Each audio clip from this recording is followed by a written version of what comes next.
നമസ്കാരം, ഞാൻ ഡോക്ടർ ഭാഗ്യ, ക്യൂവൻ health കെയറിലെ ayurvedic physician. ഇന്ന് ഭൂരിഭാഗം ആളുകളും അനുഭവിക്കുന്ന, അതുപോലെ ഒരു 90% ആളുകളിൽ എല്ലാവരും ഒരു തവണയെങ്കിലും അനുഭവിച്ചൊരു ബുദ്ധിമുട്ടാണ് ഈ ഗ്യാസ്ട്രൈറ്റിസ് അഥവാ അസിഡിറ്റി. ഇതിനു വേണ്ടി കുറേ കാലങ്ങളായി മെഡിസിൻ എടുക്കുന്നവരും ദിവസം മരുന്ന് കഴിക്കുന്നവരും അതുപോലെ തന്നെ ഒരു ദിവസം മരുന്ന് കഴിച്ചിട്ടില്ലെങ്കിൽ അതുമൂലം ഉണ്ടാകുന്ന ബുദ്ധിമുട്ടുകളൊക്കെ അനുഭവിക്കുന്നവരാണ് ഒരുപാട് ആളുകൾ. അപ്പോൾ നമ്മൾ മനസ്സിലാക്കേണ്ട ഒരു കാര്യം, ഇതിനൊക്കെയുള്ളൊരു കോസ്, അതായത് കാരണം എന്ന് പറയുന്നത് നമ്മുടെ ദഹനം പ്രോപ്പറായി നടക്കാത്തത് കൊണ്ടാണ്. നമ്മുടെ പ്രായം, ആരോഗ്യം, എനർജി ലെവല്, മാനസികാവസ്ഥ ഇതൊക്കെ നമ്മുടെ ദഹനത്തിന് എഫക്റ്റ് ചെയ്യുന്നുണ്ട്. ഇതിലേതിനെങ്കിലും ഒന്നിന് ഒരു ചെറിയ വ്യതിയാനം സംഭവിച്ചാൽ നമ്മുടെ ദഹനം ഇംപ്രോപ്പർ ആവും. ഇത് മെയിനായിട്ട് 2 രീതിയിലാണ് ആളുകളിൽ കണ്ടുവരുന്നത്. ഒന്ന് അക്യൂട്ട് കണ്ടീഷനും ഒന്ന് ക്രോണിക്കും. അക്യൂട്ട് കണ്ടീഷൻ എന്ന് പറയുന്നത് പെട്ടെന്ന് വരുന്നൊരവസ്ഥയാണ്, അതായത് സഡൻ ആയിട്ട് ആളുകളിൽ കണ്ടുവരുന്ന ഒരവസ്ഥയാണ്. അതായത് എന്തെങ്കിലും പെയിൻ കില്ലേഴ്സോ അല്ലെങ്കിൽ നോൺ സ്റ്റിറോയിഡൽ ആൻറ്റി ഇൻഫ്ലമേറ്ററി ഡ്രഗ്സോ കോർട്ടിക്കോസ്റ്റീറോയിഡ്സോ ഇവയൊക്കെ എടുക്കുന്ന ആളുകളിൽ പെട്ടെന്ന് വരുന്നൊരു അവസ്ഥയാണ് അക്യൂട്ട് കണ്ടീഷൻ എന്ന് പറയുന്നത്. ക്രോണിക് ഗ്യാസ്ട്രൈറ്റിസ് എന്ന് പറയുന്നത് കുറേ കാലത്തായിട്ടുള്ള ഇൻഫെക്ഷൻ അല്ലെങ്കിൽ ഇൻഫ്ലമേഷൻ കാരണം സ്റ്റൊമക്കിൻ്റെ ലൈനിങ്ങിനൊക്കെ ബാധിക്കുന്നത്. ഇതാണ് ക്രോണിക് കണ്ടീഷനിൽ വരുന്നത്. ഈ കണ്ടീഷനിൽ അനീമിയൊക്കെ സംഭവിക്കാം, വിറ്റാമിൻ B12 ഡെഫിഷ്യൻസി കാരണം. ഇനി എന്തൊക്കെ ലക്ഷണങ്ങളാണ് ഇങ്ങനെയുള്ളൊരു വ്യക്തിയിൽ കാണുന്നതെന്ന് നോക്കാം. കൂടുതലായിട്ടും കണ്ടുവരുന്നത് നെഞ്ചരിച്ചിൽ, വയറ്റുന്നുണ്ടാവുന്ന വേദന, വയറ്റുന്നൊരു പുകച്ചിൽ, അതുപോലെ തൊണ്ടയിൽ ഇറിറ്റേഷന്, വായയിൽ ചെറിയ ചെറിയ അൾസേഴ്സ് അല്ലെങ്കിൽ പുണ്ണൊക്കെ ഉണ്ടാവുന്നത്. ചില ആളുകളിലാണെങ്കിൽ കഫം പതഞ്ഞിട്ട് ഛർദ്ദിക്കുന്ന മാതിരി തോന്നുക, അതുപോലെ ഛർദ്ദിക്കുക ചെയ്യുക. ചില ആളുകളിലാണെങ്കിൽ പുളിച്ച് തേട്ടി വരിക. ഇതൊക്കെയാണ് കൂടുതലായിട്ട് നമ്മൾ കണ്ടുവരുന്ന ലക്ഷണങ്ങൾ. ഇനി ഇങ്ങനെയുള്ള ആളുകൾ എന്തൊക്കെ കാര്യങ്ങൾ ശ്രദ്ധിക്കണമെന്ന് നമുക്ക് നോക്കാം. ഞാൻ പറഞ്ഞു കഴിഞ്ഞു, അസിഡിറ്റി പോലുള്ള അസുഖങ്ങൾ വരാനുള്ള കാരണം നമ്മുടെ പ്രോപ്പറായിട്ടുള്ളൊരു ഡൈജഷൻ നടക്കാത്തത് കൊണ്ടാണെന്ന്. അപ്പോൾ നമ്മൾ ഭക്ഷണം കഴിക്കുമ്പോൾ എന്തൊക്കെ കാര്യങ്ങൾ ശ്രദ്ധിക്കണം? അതായത് ഭക്ഷണം നന്നായിട്ട് ചവച്ചരച്ച് കഴിക്കാൻ നോക്കുക.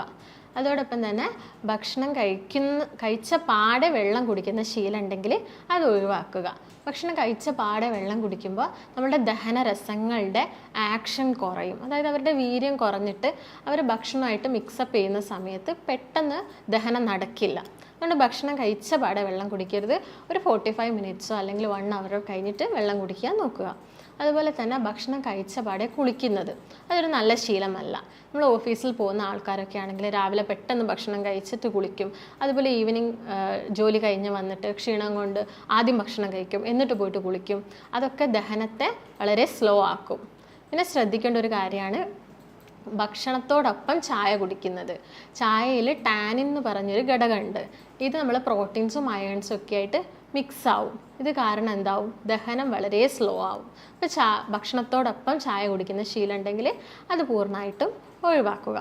പിന്നെ ഭക്ഷണം കഴിച്ച പാടെ കിടക്കുന്നതും ദഹനത്തെ സ്ലോ ആക്കും. പിന്നെ നമ്മൾ ശ്രദ്ധിക്കേണ്ട ഒരു കാര്യം കോമ്പിനേഷൻ ഓഫ് ഫുഡാണ്. അതായത് വിരുദ്ധ ആഹാരം മാക്സിമം ഒഴിവാക്കുക. പുളിയുള്ള ഫ്രൂട്ട്സും അതുപോലെ മധുരമുള്ള ഫ്രൂട്ട്സും ഒരുമിച്ച് കഴിക്കുന്ന ശീലം ഉണ്ടെങ്കിൽ അത് ഒഴിവാക്കുക. അതുപോലെ പുളിയുള്ള ഫ്രൂട്ട്സും എന്തെങ്കിലും പാലോ അല്ലെങ്കിൽ ഡയറി പ്രൊഡക്ട്സൊക്കെ ഒരുമിച്ച് കഴിക്കുന്ന ശീലം ഉണ്ടെങ്കിലും അതും പൂർണ്ണമായിട്ട് ഒഴിവാക്കുക. അതുപോലെ രാത്രി സമയത്ത് തൈര് കഴിക്കുന്ന ആളുകളാണെങ്കിൽ അത് മാക്സിമം ഒഴിവാക്കാൻ ശ്രദ്ധിക്കുക. അതുപോലെ ഡയറി പ്രൊഡക്ട്സും നോൺ വെജും, അതായത് മത്സ്യമോ മാംസമോ ഒക്കെ ഒരുമിച്ച് കഴിക്കുന്നവരാണെങ്കിലും അത് ഒഴിവാക്കുക. പിന്നെ നമ്മൾ ശ്രദ്ധിക്കേണ്ട ഒരു കാര്യമാണ് ഭക്ഷണം കഴിക്കുന്ന ഗ്യാപ്പ് 6 അവേഴ്സിൽ കൂടാൻ പാടില്ല. അതായത് ഇപ്പം രാവിലെ ഭക്ഷണം കഴിച്ച ഒരു 8 മണിക്ക് ഭക്ഷണം കഴിച്ചാൽ ഉച്ചക്കത്തെ ലഞ്ച് എന്ന് പറയുന്നത് ഒരു 2 മണിയുടെ ഉള്ളിൽ തന്നെ കഴിച്ചിരിക്കണം. ഇല്ലെങ്കിൽ കൂടുതലായിട്ട് നമ്മളെ ദഹനം സ്ലോ ആവുകയും കൂടുതൽ ആസിഡൊക്കെ ഉൽപ്പാദിപ്പിക്കുകയൊക്കെ ചെയ്യും. പിന്നെ ശ്രദ്ധിക്കേണ്ട ഒരു കാര്യം എന്ന് പറയുന്നത് ബ്രേക്ക്ഫാസ്റ്റ് ഒരിക്കലും സ്കിപ്പ് ചെയ്യരുത്. നമുക്കറിയാം ബ്രേക്ക്ഫാസ്റ്റ് എന്ന് പറയുന്നത് ബ്രെയിൻ ഫുഡാണ്. അപ്പോൾ നമ്മൾ തലേ ദിവസം കഴിച്ചിട്ടായിരിക്കും കിടക്കുക. പിറ്റേ ദിവസം രാവിലെയും കഴിച്ചിട്ടില്ലെങ്കിൽ വലിയൊരു ഗ്യാപ്പ് തന്നെ ഉച്ചക്കത്തെ ലഞ്ച് കഴിക്കുന്ന സമയം വരെ വലിയൊരു ഗ്യാപ്പ് വരും. അതുകൊണ്ട് ബ്രേക്ക്ഫാസ്റ്റ് എന്തായാലും കഴിക്കുക. അതുപോലെ നമ്മൾ ശ്രദ്ധിക്കേണ്ട ഒരു കാര്യമാണ് കുറേ ദിവസം ഫ്രിഡ്ജിൽ വെച്ച ഭക്ഷണം. അതായത് കുറേ ദിവസം ഫ്രിഡ്ജിൽ ഭക്ഷണം വെക്കുകയാണെങ്കിൽ അത് പഴകും. അത് കഴിക്കുകയാണെങ്കിൽ നമുക്ക് ഉന്മേഷക്കുറവൊക്കെ ഉണ്ടാകും.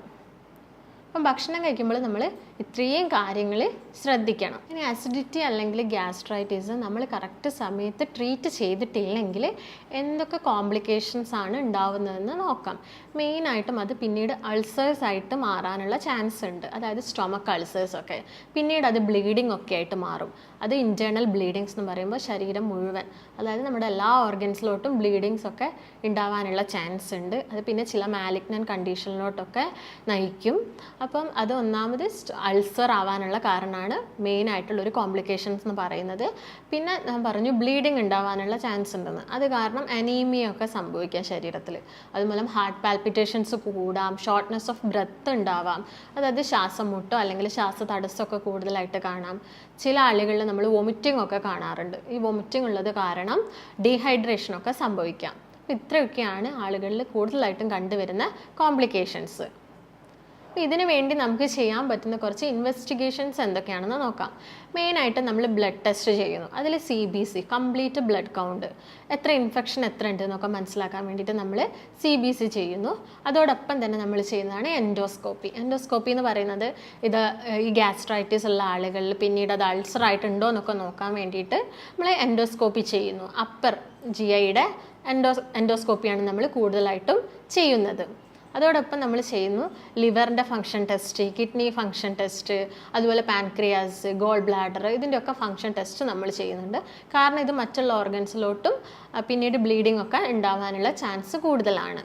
ഇനി എന്തൊക്കെ ഭക്ഷണങ്ങളാണ് നമ്മൾ ഉൾപ്പെടുത്തേണ്ടത്, ഏതൊക്കെ ഭക്ഷണങ്ങളാണ് നമ്മൾ ഒഴിവാക്കേണ്ടത് എന്നതിനെക്കുറിച്ച് നോക്കാം. അപ്പോൾ ഏതൊക്കെ ഭക്ഷണങ്ങളാണ് നമ്മൾ ഒഴിവാക്കേണ്ടതെന്ന് നോക്കാം. കൂടുതലായിട്ടും അജിനോമോട്ടോസ് അടങ്ങിയ ഈ fast food, junk food, prepared ഫുഡൊക്കെ അതിൻ്റെയൊക്കെ ഉപയോഗം മാക്സിമം ഒഴിവാക്കുക. അതുപോലെ തന്നെ soft drinks, packaged foods, bakery items, മൈദയൊക്കെ കൂടുതൽ ഉപയോഗിച്ചുണ്ടാക്കുന്ന ഭക്ഷണങ്ങൾ, ഇവയൊക്കെ ഉപയോഗിക്കുന്നത് കുറയ്ക്കാൻ ശ്രദ്ധിക്കുക. അതോടൊപ്പം തന്നെ നിങ്ങൾ ശ്രദ്ധിക്കേണ്ട ഒരു കാര്യമാണ് വെറും വയറ്റിൽ പുളിയുള്ള ഭക്ഷണങ്ങളൊന്നും കൂടുതലായിട്ടും കഴിക്കരുത്. അതുപോലെ തണുത്ത ഭക്ഷണം കഴിക്കുന്നത് മാക്സിമം ഒഴിവാക്കുക. ഒരു ചെറിയ ചൂടോട് കൂടി വേണം ഭക്ഷണങ്ങളൊക്കെ കഴിക്കാൻ. പിന്നെ അതുപോലെ തന്നെ ടൊമാറ്റോ സോസ് ഉപയോഗിച്ചിട്ടുള്ള കറികൾ, കെച്ചപ്പ്, ഇതിൻ്റെയൊക്കെ ഉപയോഗം പരമാവധി കുറയ്ക്കുക. ഇനി എന്തൊക്കെ ഭക്ഷണങ്ങൾ ഉൾപ്പെടുത്തണമെന്ന് നോക്കാം. പ്രോബയോട്ടിക്സ് അടങ്ങിയ തൈര്, മോര്, അതുപോലെ സംഭാരം, യോഗട്ട്സ്, ഇവയൊക്കെ കൂടുതലായിട്ടും ഭക്ഷണത്തിൽ ഉൾപ്പെടുത്തുക. നമുക്കറിയാം എന്താണ് ഈ പ്രോബയോട്ടിക്സ് നമ്മുടെ ശരീരത്തിൽ ചെയ്യുന്നതെന്ന്. ഒരു ഗട്ട് മൈക്രോബയോമിൻ്റെ ഹെൽത്തിന് വേണ്ടിയിട്ട് ഇവർ വലിയൊരു പ്രധാന പങ്ക് വഹിക്കുന്നുണ്ട്. അതായത് നല്ല ബാക്ടീരിയാസിൻ്റെ ഗ്രോത്തിന് വേണ്ടിയിട്ടാണ് പ്രോബയോട്ടിക്സ് നമ്മൾ കഴിക്കുന്നത്. ഇപ്പം തലേ ദിവസത്തെ ചോറ് വെള്ളത്തിലിട്ട് വെച്ചിട്ട് നമുക്ക് പിറ്റേ ദിവസം രാവിലെ തൈരിൻ്റെ കൂടെയൊക്കെ മിക്സ് ചെയ്ത് കഴിക്കുന്നത് നല്ലതാണ്. നല്ലൊരു ഗട്ട് മൈക്രോബയോം ഹെൽത്തിന് വേണ്ടിയിട്ട് നമുക്ക് കഴിക്കാവുന്നതാണ്. അതുപോലെ തന്നെ ഈ അസിഡിറ്റി ഒക്കെ കൂടുതലായിട്ട് വരുന്ന ആളുകളാണെങ്കിൽ ഭക്ഷണം കഴിക്കുന്നതിന് മുമ്പ് വലിയ ജീരകമോ അല്ലെങ്കിൽ പെരുംജീരകമോ അല്ലെങ്കിൽ ഒരു കഷ്ണം ഇഞ്ചിയൊക്കെ ചവച്ച് കഴിക്കാവുന്നതാണ്. അല്ലെങ്കിൽ ഇഞ്ചി ഇട്ട് തിളപ്പിച്ച വെള്ളം കുടിക്കാം ഭക്ഷണം കഴിച്ചതിന് ശേഷം. അതുപോലെ ജീരകം വറുത്ത വെള്ളമൊക്കെ കുടിക്കാവുന്നതാണ്. അതൊക്കെ ഭക്ഷണം കഴിച്ചതിന് ശേഷം ഇടയ്ക്കിടയ്ക്ക് കഴിക്കാവുന്നതാണ്. അതുപോലെ തന്നെ ശ്രദ്ധിക്കേണ്ട ഒരു കാര്യമാണ്, ഭക്ഷണത്തോടൊപ്പം തന്നെ നമ്മൾ ഇമ്പോർട്ടൻസ് കൊടുക്കേണ്ട മറ്റൊരു കാര്യമാണ് ഉറക്കം എന്ന് പറയുന്നത്. അതായത് ഒരു 6 to 7 hours വരെ നമ്മൾ ഡെയിലി ഉറങ്ങണം. അങ്ങനെയാണെങ്കിൽ മാത്രമേ ഡൈജഷനൊക്കെ പ്രോപ്പറായിട്ട് നടന്നിട്ട് ഒരു പ്രോപ്പർ മലശോധനയൊക്കെ ഉണ്ടാവുള്ളൂ. അതുപോലെ തന്നെ ദഹനം പ്രോപ്പർ ആവാൻ നമ്മൾ ഒരു ദിവസം ഒരു 45 minutes ഒക്കെ വ്യായാമം ചെയ്യുന്നതും നല്ലതായിരിക്കും. അപ്പോൾ ഇത്രയും കാര്യങ്ങളൊക്കെ നമ്മൾ ശ്രദ്ധിക്കുകയാണെങ്കിൽ നമുക്ക് ഈ ഗ്യാസ്ട്രൈറ്റിസ് അല്ലെങ്കിൽ അസിഡിറ്റി മൂലമുള്ള പ്രശ്നങ്ങളൊക്കെ ഒരു പരിധി വരെ കുറയ്ക്കാൻ സഹായിക്കും. അപ്പം ഇത്തരം കംപ്ലയിൻസ് ഒക്കെ ആയിട്ട് പേഷ്യൻസ് നമ്മുടെ ക്ലിനിക്കിൽ വരികയാണെങ്കിൽ നമ്മൾ അവരുടെ കണ്ടീഷനൊക്കെ മനസ്സിലാക്കിയിട്ട് അവരെ നന്നായിട്ട് അനാലിസിസ് ചെയ്തിട്ട് അവർക്കൊരു പ്രോപ്പർ ഡയറ്റും അതുപോലെ തന്നെ പ്രോപ്പർ മെഡിക്കേഷൻസൊക്കെ നമ്മൾ നൽകുന്നതാണ്. അപ്പോൾ നിങ്ങൾക്ക് എന്തെങ്കിലും സംശയങ്ങളോ കാര്യങ്ങളോ ഉണ്ടെങ്കിൽ താഴെ കാണുന്ന നമ്പറുമായിട്ട് ബന്ധപ്പെടാവുന്നതാണ്. നമുക്ക് മറ്റൊരു വീഡിയോ ആയിട്ട് വീണ്ടും കാണാം. നന്ദി.